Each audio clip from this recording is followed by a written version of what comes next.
अस्सलाम वालेकुम students, chemical bonding chapter से एक और टॉपिक डिस्कस करने जा रहे हैं और इस बार हमारे पास टॉपिक है कोऑर्डिनेट कोवैलेंट बॉन्ड। ठीक है, कोऑर्डिनेट कोवैलेंट बॉन्ड को हम डेटिव बॉन्ड भी कहते हैं, तो it is also known as dative bond.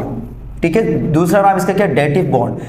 Dative bond से ये डेटिव जो वर्ड है ये डोनर से निकला है। ठीक है, क्योंकि इसके अंदर क्या होता है कि जैसे कोवैलेंट बॉन्ड के अंदर हम पढ़ते हैं कि दो एटम होते हैं वो म्यूचुअल शेयरिंग करते हैं। यहाँ पर म्यूचुअल शेयरिंग नहीं होगी, यहाँ पर एक एटम जो है ना शेयरिंग करेगा, वन साइडेड शेयरिंग होगी। ठीक है, तो हम क्या लिख सकते हैं कि the bond which form by the one sided sharing of electron is called coordinate covalent bond और डेटिव बॉन्ड। जिस बॉन्ड के अंदर सिर्फ वन साइडेड शेयरिंग होगी, मतलब एक एटम इलेक्ट्रॉन शेयर करेगा, दूसरा शेयर नहीं करेगा, उस बॉन्ड को हम कहेंगे कोऑर्डिनेट कोवैलेंट बॉन्ड या उसको हम कहेंगे डेटिव बॉन्ड। अच्छा, इसके लिए मैं आपको एक एग्जांपल देना चाहूँगा। आप एज्यूम कर लें कि दो स्टूडेंट्स हैं और एक स्टूडेंट जो है ना वो बर्गर लेकर आए और दूसरा स्टूडेंट जो है ना वो पिज़्ज़ा लेकर आए। ठीक है, तो अगर ये अपना टेस्ट चेंज करने के लिए जो बर्गर वाला स्टूडेंट है ये अपना थोड़ा बर्गर जो स्टूडेंट पिज़्ज़ा लेकर आए उसको दे दे और बदले में उससे थोड़ा पिज़्ज़ा ले ले, ठीक है, हाफ ले ले या थोड़ा ले ले, तो ये क्या हो जाएगी, म्यूचुअल शेयरिंग हो जाएगी। मतलब एक साइड से एक स्टूडेंट ने बर्गर दिया और बदले में उससे पिज़्ज़ा लिया, ठीक है, तो हमारे पास म्यूचुअल शेयरिंग हो जाएगी। लेकिन अगर कोई स्टूडेंट ऐसा है जो कुछ भी लेकर नहीं आया, ठीक है, और दूसरा स्टूडेंट है जो कुछ खाने के लिए लेकर आया, बर्गर लेकर आया या कुछ और लेकर आया, अपने खाने में से आधा खाना उस स्टूडेंट को दे दे जो कुछ भी लेकर नहीं आया, तो यहाँ पर क्या हो जाएगी, वन साइडेड शेयरिंग हो जाएगी। मतलब एक स्टूडेंट ने तो उसको खाना दिया लेकिन बदले में उससे कुछ भी नहीं लिया क्योंकि उसके पास कुछ भी नहीं था। तो ऐसे हमारे पास जो है ना यहाँ पर शेयरिंग होती है। मतलब एटम क्या करेगा, एक एटम शेयर करेगा, दूसरा एटम शेयर नहीं करेगा। एक और चीज याद रखें कि जो एटम इलेक्ट्रॉन शेयर कर देगा उसको हम कहेंगे डोनर। ठीक है, the atom which donate electron is known as donor, और जो एक्सेप्ट कर देगा उसको हम कहेंगे एक्सेप्टर। ठीक है, ये बात भी समझ में आ गई। तीसरी बात, चौथी बात ये है कि it is represented by an arrow. ये जो एरो नजर आ रहा है ना, एरो से इसको हम रिप्रेजेंट करते हैं। जैसे हम कोवैलेंट बॉन्ड, अगर सिंगल कोवैलेंट बॉन्ड है तो सिंगल लाइन से रिप्रेजेंट करते हैं, डबल है तो डबल लाइन से करते हैं, ट्रिपल है तो ट्रिपल लाइन से रिप्रेजेंट करते हैं। यहाँ पर इसको हम किससे रिप्रेजेंट करेंगे, एरो से करेंगे। और ये एरो, इसका हेड जिस एटम की तरफ होगा तो वो एक्सेप्टर होगा और इसकी टेल जिसकी तरफ होगी वो डोनर होगा। ठीक है, ये जब स्ट्रक्चर बनाएंगे तो वहां पर मैं आपको समझाऊंगा। ठीक है, तो आपने 3-4 बातें याद रखनी है। पहली बात तो ये है कि वन साइडेड शेयरिंग होती है। दूसरी बात ये है कि इसमें जो एटम इलेक्ट्रॉन शेयर करेगा वो डोनर कहलाएगा, जो एक्सेप्ट करेगा वो एक्सेप्टर कहलाएगा, और इसको हम एरो से रिप्रेजेंट करते हैं। यहाँ पर आपको मैंने एग्जाम्पल लिखी है। एग्जाम्पल नंबर 1 हमारे पास है formation of ammonium ion. Ammonium ion हम कहते हैं NH4 को। ठीक है, और ये अमोनियम आयन बनता है अमोनिया जब रिएक्शन करता है हाइड्रोजन आयन के साथ। ठीक, तो हमारे पास ये NH3 अमोनिया है और ये रिएक्शन कर रहा है किसके साथ, हाइड्रोजन आयन के साथ रिएक्ट कर रहे हैं। तो यहाँ पर सबसे पहले हम इसको ड्रॉ करते हैं कि हमारे पास जो नाइट्रोजन है, nitrogen belong to the 5A group. ये 5A ग्रुप से बिलोंग करते हैं और इसका जो एटॉमिक नंबर होता है वो 7 होता है और इसके आउटर मोस्ट शेल के अंदर 5 इलेक्ट्रॉन होते हैं। ठीक है, तो यहाँ बना लेते हैं, एक इलेक्ट्रॉन यहाँ पर बना लेता हूँ, एक यहाँ पर, एक यहाँ पर, 3 हो गए। 2 इलेक्ट्रॉन यहाँ बना लेता हूँ, कितने हो गए, 5। अब इसको अपना ऑक्टेट कंप्लीट करने के लिए इसको 3 शेयरिंग करना पड़ती है। ठीक है, तो ये क्या करेगा, ये म्यूचुअल शेयरिंग कर लेगा किसके साथ, हाइड्रोजन के साथ। ठीक है, एक इस तरफ कर लेगा, एक इस तरफ कर लेगा, एक इस तरफ कर लेगा। ठीक है, 5 इलेक्ट्रॉन इसके पास अपने थे, एक इस हाइड्रोजन के साथ शेयर करेगा। मतलब ये तो नाइट्रोजन का इलेक्ट्रॉन है और यहाँ पर ये हाइड्रोजन का इलेक्ट्रॉन हो जाएगा। ठीक है, इस तरह यहाँ पर भी एक नाइट्रोजन का होगा, एक हाइड्रोजन का हो जाएगा, और यहाँ पर भी एक नाइट्रोजन का होगा और एक हाइड्रोजन का हो जाएगा। तो यहाँ पर इसका ऑक्टेट तो पूरा हो गया। ठीक है, 2 ये हो गए, 4 हो गए, 2 ये 6 हो गए, ये 2 8 हो गए, इसका ऑक्टेट हो गया कंप्लीट।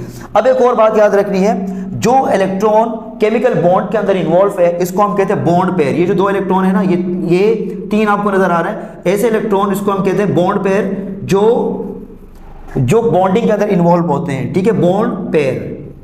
और जो इलेक्ट्रॉन बॉन्ड के अंदर इन्वॉल्व नहीं है उसको हम कहेंगे लोन पेयर। जैसे 2 इलेक्ट्रॉन आपको बिल्कुल अकेले नजर आ रहे हैं, ये इलेक्ट्रॉन हमारे पास कहलाते हैं लोन पेयर। ठीक है, तो ये हमारे पास इसके अमोनिया के पास 2 लोन पेयर इलेक्ट्रॉन है। अब ये क्या करेगा, हाइड्रोजन आयन के साथ क्या करेगा, ये रिएक्शन करेगा। अब देखो हाइड्रोजन के ऊपर प्लस है, ये इंडिकेट कर रहा है कि इससे इलेक्ट्रॉन जो है ना निकला है।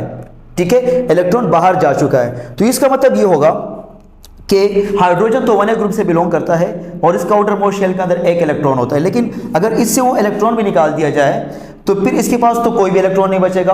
और इसके पास एक शेल होता है जिसको हम कहते हैं डुप्लेट, उसके अंदर 2 इलेक्ट्रॉन आ सकते हैं। एक इलेक्ट्रॉन इससे निकल चुका है, पहले था लेकिन अब निकल चुका है, इसके ऊपर प्लस चार्ज आ चुका है। अब इसको अपना डुप्लेट पूरा करने के लिए 2 इलेक्ट्रॉन चाहिए होंगे। तो ये जो 2 इलेक्ट्रॉन है लोन पेयर, ये किसके पास चले जाएंगे? हाइड्रोजन के पास चले जाएंगे, ठीक है। और हाइड्रोजन का भी ऑक्टेट पूरा हो जाएगा। और यहाँ पर नाइट्रोजन को तो इन 2 इलेक्ट्रॉन की जरूरत भी नहीं थी, ये तो लोन पेयर इलेक्ट्रॉन थे, ये केमिकल बॉन्डिंग के अंदर पार्टिसिपेट ही नहीं कर रहे थे। तो इस तरह क्या हो गई कि म्यूचुअल शेयरिंग के बजाय यहाँ पर क्या हो गई? वन साइडेड शेयरिंग हो गई। इसने अपने 2 इलेक्ट्रॉन तो यहाँ पर इसको शेयर किए, लेकिन बदले में हाइड्रोजन ने कुछ भी नहीं दिया इसको, ठीक है। तो इसका स्ट्रक्चर अब कैसे बनेगा? इसका स्ट्रक्चर अगेन अगर आप बनाएंगे तो N आएगा, ठीक है। इसके वही 5 बॉन्ड आएंगे, एक यहां पर, ठीक है। 6 बॉन्ड तो इसके पहले जो है ना इन्वॉल्व थे। यहां पर एक हाइड्रोजन होगा, यहां पर हाइड्रोजन होगा, यहां पर हाइड्रोजन। अब यहां पर जो 2 इलेक्ट्रॉन थे यहां पर जो लोन पेयर थे, ये क्या कर देगा? ये हाइड्रोजन को डोनेट कर देगा। तो ये जो मैंने एरो बनाया है, इस एरो से ये इंडिकेट हो रहा है कि इसके अंदर ये कौन सी बॉन्ड बनी है? यहाँ पर कोऑर्डिनेट कोवैलेंट बॉन्ड बन गई है, ठीक है। तो यहाँ फिर से बता देता हूँ कि हमारे पास अमोनिया मॉलिक्यूल है। अमोनिया मॉलिक्यूल के पास एक लोन पेयर था जो इसने किसको डोनेट कर दिया, किसको शेयर कर दिया? हाइड्रोजन को। तो हाइड्रोजन का भी डुप्लेट पूरा हो गया और इसका ऑक्टेट पूरा हो गया। पहले से भी ऑक्टेट पूरा था, मतलब इनको तो ये लोन पेयर इलेक्ट्रॉन की जरूरत नहीं थी। तो इस तरह वन साइडेड शेयरिंग हो गई। यहाँ पर नाइट्रोजन ने 2 इलेक्ट्रॉन दिए यहाँ पर हाइड्रोजन को, और हाइड्रोजन ने बदले में कुछ भी नहीं दिया। अब यहाँ पर जो नाइट्रोजन है, नाइट्रोजन यहाँ पर इलेक्ट्रॉन लॉस कर रहा है, तो ये क्या कहलाएगा? डोनर। लॉस तो नहीं कर रहा है, मतलब शेयर कर रहा है। और यहाँ पर जो हमारे पास हाइड्रोजन है ये एक्सेप्ट कर रहा है, तो ये क्या कहलाएगा? एक्सेप्टर। दूसरे एग्जाम्पल की तरफ चलते हैं। हमारे पास वाटर, ऑक्सीजन की बात करेंगे। Oxygen belong to the 6A group. Hydrogen जो है ना 6A ग्रुप से बिलोंग करता है और इसके आउटर मोस्ट शेल के अंदर जो है ना 6 इलेक्ट्रॉन होते हैं, ठीक है। और इसको 2 इलेक्ट्रॉन चाहिए होते हैं अपना ऑक्टेट पूरा करने के लिए। तो यहाँ पर अगर हम ऑक्सीजन बना ले, ठीक है, 2 इलेक्ट्रॉन यहाँ पर है, ठीक है। एक यहाँ पर बना लेते हैं, एक यहाँ बना लेंगे और 2 हम यहाँ बना लेते हैं। कितने हो गए? 6 इलेक्ट्रॉन होगा इसके पास। तो ये क्या कर लेगा? ये इन जो मतलब इनके पास 6 है, अपना ऑक्टेट पूरा करने के लिए इसको मजीद 2 इलेक्ट्रॉन चाहिए। तो ये हाइड्रोजन के साथ क्या कर लेगा? म्यूचुअल शेयरिंग कर लेगा, ठीक है। हाइड्रोजन के साथ म्यूचुअल शेयरिंग करके क्या बना लेगा? वाटर मॉलिक्यूल बना लेगा, ठीक है। H2O बन जाएगा यहाँ पर। लेकिन मसला यहाँ पर ये है कि इसके पास अभी फिर भी इसके पास 2 लोन पेयर है। ये तो बॉन्ड पेयर है, ये है, ये भी बॉन्ड पेयर है, लेकिन ये भी लोन पेयर है और ये भी लोन पेयर है। इनके पास ऑक्सीजन के पास ये 4 जो है ना इलेक्ट्रॉन, मतलब 2 लोन पेयर अभी पड़े हुए, ये मजीद रिएक्शन कर सकता है। तो ये क्या कर लेगा? ये यहाँ पर भी हाइड्रोजन आयन है। जाहिर बात है जब हाइड्रोजन के ऊपर प्लस आता है तो इसका मतलब है कि हाइड्रोजन को कितने इलेक्ट्रॉन की नीड है? 2 इलेक्ट्रॉन की नीड है। तो यहाँ पर अपने 2 लोन पेयर में से ये ऑक्सीजन इसको अपने एक लोन पेयर दे देगा, ठीक है। और इस तरह ये रिएक्शन जो है ना इस तरह हो जाएगा। ऑक्सीजन अगेन आएगा, यहाँ पर 2 इलेक्ट्रॉन होंगे, यहाँ पर भी 2 electron, hydrogen 2 electron lone pair अभी भी इसके पास रहते हैं क्योंकि इसके पास 2 पेयर थे, एक पेयर इसने डोनेट कर दिया। और यहाँ पर जो है ना क्या बन जाएगा हमारे पास? हाइड्रोजन बॉन्ड, हाइड्रोजन यहाँ पर अटैच हो जाएगा और कोऑर्डिनेट कोवैलेंट बॉन्ड बन जाएगा, ठीक है। और इसके ऊपर प्लस चार्ज आ जाएगा, ठीक, इसके ऊपर भी प्लस चार्ज आएगा।